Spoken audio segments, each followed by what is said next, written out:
Hey, what's going on, guys and gals?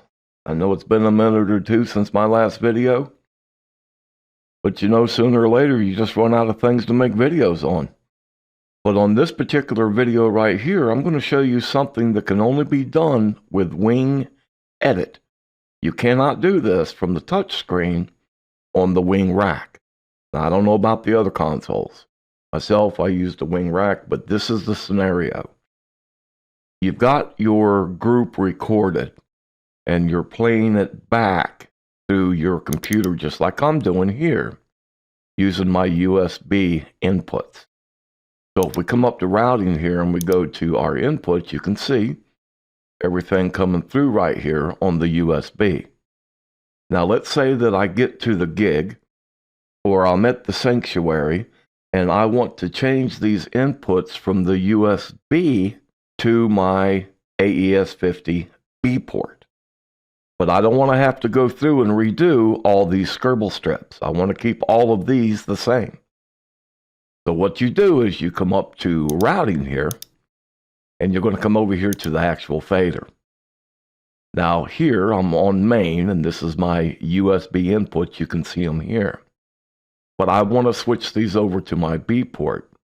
And as I do this, you're going to see these signals start dropping out.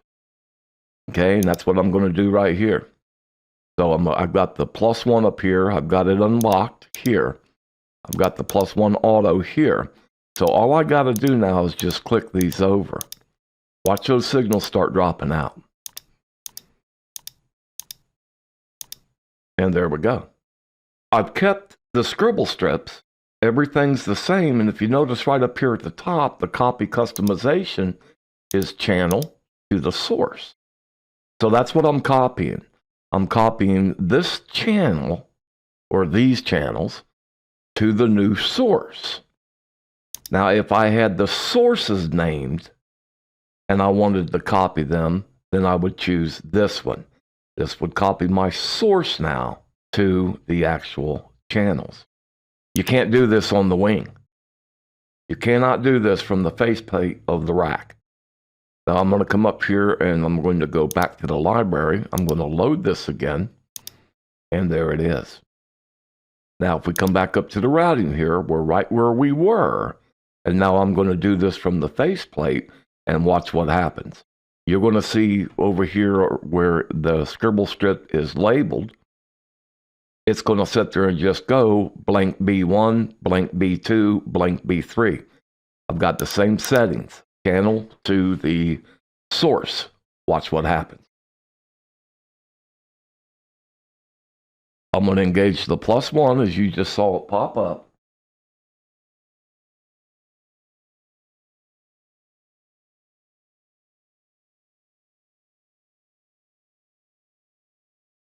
And boom. Okay, so you cannot do this from the touchscreen on the rack. I don't know, well, I can't say it's not a bug. I think it is a bug. Because if I can do it here, if I can come back up to the library and I can load this, and then do the exact same thing, because I don't want to waste my time of having to come back and relabel everything. In Wing Edit, with the +1, it's just like this right here. All the way across. And you'll notice down here on the Scribble strips, nothing's changed. Okay, if we go up here, we look at our mix view. All of our compressors and our gates and our EQs, all of that's still the same. We simply changed our input source from the USB computer to our AES-50B stage box. Okay? So if you've been trying to figure this out on your mixer from the actual touchscreen and it's driving you crazy, this is why. So Bill, just so you know, man, we ain't crazy. Okay? I just can't see any other way or any other test that I can do to make this transfer over from the actual Ring Rack touchscreen. Okay? If somebody knows how to do it, man, leave it in the comment. I'll forever be grateful. Okay? Take care. God bless. And we are out of here.